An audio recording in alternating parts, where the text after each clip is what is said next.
পরিষদ কেমন হবে বা কেমন হলো এটা হয়তো কালকে আলোচনা করা যাবে। তো আমি আজকের যে বিষয়টি বলি যে নির্বাচন পরবর্তী সবচেয়ে বড় যে প্রশ্ন উঠছে এবং বিতর্কের জায়গায় সবকিছুতে বিতর্ক থাকছে না একটা বিষয় নিয়ে, গণভোটের ক্ষেত্রে যে বিষয়টা এসছে যে আসলে বিএনপির পক্ষ থেকে যে সংবিধান সংস্কারের বিষয়গুলো কথা এসছে, বিএনপি চেয়ারম্যানকে জিজ্ঞাসা করা হয়েছিল যে সনদ বাস্তবায়নের বিষয়টা নিয়ে। তিনি বলেছেন যে আমাদের যেগুলো নোট অফ ডিসেন্ট নেই সেগুলো আমরা ধারাবাহিকভাবে করব, বাস্তবায়ন করব। এখন প্রশ্ন হলো বিএনপির নোট অফ ডিসেন্ট যেগুলোতে আছে সেগুলো বাদ দিলে জুলাই সনদ আসলে খুব বেশি ফলপ্রসূ সনদ হয় না। এখন প্রশ্ন হলো গণভোটের পরেও কি বিএনপির সেই সুযোগটা আছে? আছে। কিভাবে? আমি বলছি যেগুলোতে অন্য দলের নোট অফ ডিসেন্ট আছে সেখানে নোট দেওয়া আছে, জুলাই সনদে নোট দেওয়া আছে যে ইশতেহারে এই ইস্যু যে দল আপত্তি দিল নোট অফ ডিসেন্ট, তারা যদি ইশতেহারে উল্লেখপূর্বক জয়লাভ করলে ব্যবস্থা নিতে পারবে, তারা তাদের ব্যবস্থা নিবে। সুতরাং উচ্চকক্ষ বরাবরই বলছে যে বিএনপি বলছে যে সিট বেসিসে হবে।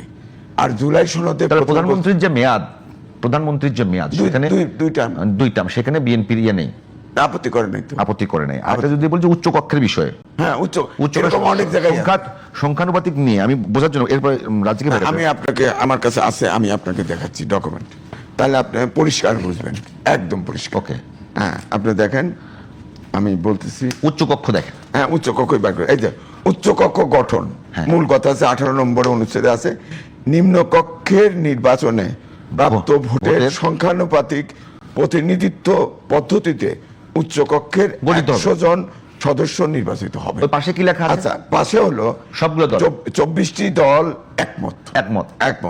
এরপরে আছে 7টি দল ও জোট নোট অফ ডিসেন্ট। তারপরে নোট হলো নোট দিছে এখানে। অবশ্য কোন রাজনৈতিক দল বা জোট তাদের নির্বাচনী ইশতেহারে উল্লেখপূর্বক যদি জনগণের ম্যান্ডেট লাভ করে তাহলে তারা সেই মতে ব্যবস্থা গ্রহণ করতে পারবে। ওখানে কি 21 নম্বর আছে? কোথায়? যারা নোট অফ ডিসেন্ট দিয়েছে, বুঝি নেই। নোট অফ ডিসেন্ট যে কজন দিয়েছে, তবে তো 21 নম্বর আছে কিনা? 21 নম্বর হলো বিএনপি নাকি?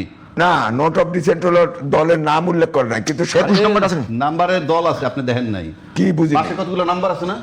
এই যে 12 13 14 না, পরিশিষ্টের না নোট অফ ডিসেন্ট যা দিয়েছে কয়টি দল? 7টি দল। 7টি দল নাম্বার বলেন। 7টি দলের নাম উল্লেখ করেন। নাম্বার আছে এখানে, নাম্বার তো বুঝবেন না। এই যে পরিশিষ্টের ক্রমিক নম্বর 1 16 17 21 মানে বিএনপি আছে, মানে বিএনপি আছে 21 মানে বিএনপি, এটা শেষের দিকে।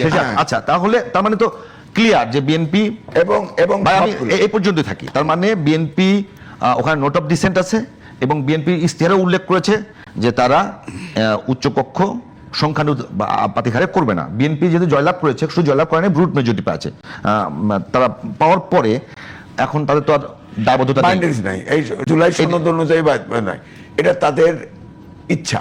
কারণ এখানে তো বলে দেওয়া হয়েছে নোটে যে ইশতেহারে দিছে, এবং যে সব জায়গায় নোট অফ ডিসেন্ট দিছে বিএনপি, প্রত্যেকটা আমি দেখছি প্রত্যেকটাতে এই উল্লেখ আছে এবং এইটা বলা আছে, একটু নেই, নিয়ে যেতে পারবেন না, দেখেন আমি নিয়ে যাবো, আপনার কি করবেন? না এই বই আমি, আচ্ছা এই বইটা আমার কাছে 10টা আছে, আপনারা দুজনকে 5টা দেওয়া হবে, চিন্তা করতে হবে। এবার কি আমি বলবো কিছু? বলেন প্লিজ। এইটা হইল সমস্ত দলমত নির্বিশেষে তারা আলাপ করছে। হ্যাঁ, এটার ভিতরে 84টা সংশোধনী আছে। হ্যাঁ, ওকে, এটার ভিতরে এত দল বলার দরকার নেই। কোনটা আপনি একমত হয়েছেন, কোনটা দ্বিমত হয়েছেন, আমি কোনটা একমত দ্বিমত, এগুলো মার্ক করা আছে। ঠিক আছে, এইটা নিয়ে আমরা ঐক্যমত্যে আসতে পারি নাই তো, না পারি নাই বইলেই তো গণভোটের সিদ্ধান্ত আসছে। গণভোট তো এমনি আসতো না, এইখানে যদি সবাই এগ্রি করে ফেলতে পারতো এই দলগুলা, এইটাই কথা বুঝেন, আমি বুঝতে পারছি। আমরা তো এগ্রি করে ফেলতে কোন ভোটে যে 4 দফা দিয়েছে সেখানে তো নোট অফ ডিসেন্ট বলতেছি তো, আমি বলি, অর্থাৎ এখানকার নোট অনুযায়ী আমি বলতেছি, আমি বলতে ক্লিয়ার করতেছি, এটা একটু বোঝার জন্য। আমরা এখানে একমত হই নাই বলেই ফাইনালি গণভোটের প্রশ্ন আসলো, যেটা গণভোট, এটা হলো উকালতি আর্গুমেন্ট। আরে গণভোটের কথা হলো এখানে নোট অফ ডিসেন্ট আছে, এটা গণভোটে মানলাম তো, ডিসেন্ট সবাই তো গেছে, কথাটা বুঝতেছেন না কেন? এইটা আমরা ঐক্যমত হই নাই বলেই তো গণভোটে গেছি নাকি না? তাহলে গণভোটের দরকারটা কেন? গণভোটে যে কোনো ইস্যু, নরমাল প্র্যাকটিস যেটা, আগে সংসদে যে কোনো আইন যদি ইম্পর্টেন্ট হয়, আলোচনা হয়, এটা পাস হলে না হলেও গণভোটে যেতে পারে। এটা আরে ভাই, জুলাই এটা তো সনদ, আপনি কইতেছেন, এই আমি যে জানি। আদেশ, এটা প্রেসিডেন্টের আদেশে 4 দফা করে দেওয়া হয়েছে।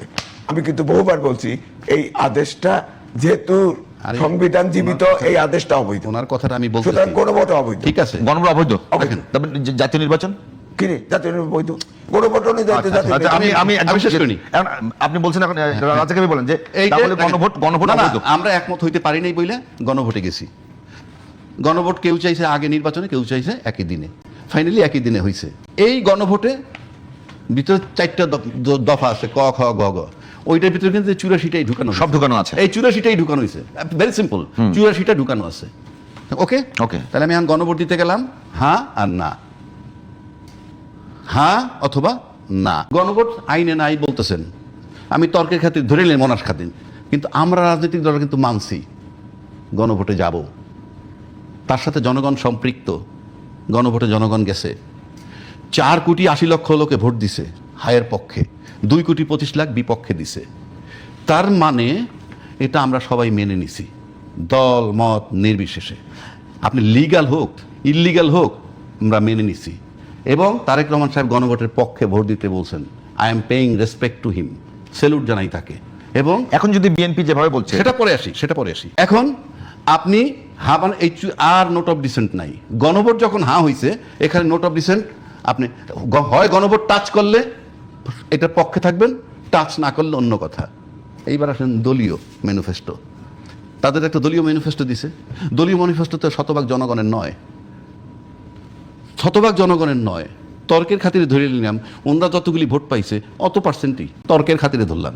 আপনি তো আমার উপরে চাপাইতে পারবেন না, আপনার তো দলীয় ম্যানিফেস্টো, এটা তো বিএনপির রাজনৈতিক ইশতেহার। সুতরাং জনগণের জন্য আপনাকে এটার মূল্যায়ন করতে হবে। এখন 2/3 মেজরিটি আপনি পাইছেন, আপনি পার্লামেন্টের সবচেয়ে বড় ক্ষমতাধর। এখন আপনারা বলছেন হাতে ভোট দিতে, জনগণ আপনাদেরকে বিশ্বাস করে হাতে ভোট দিছে।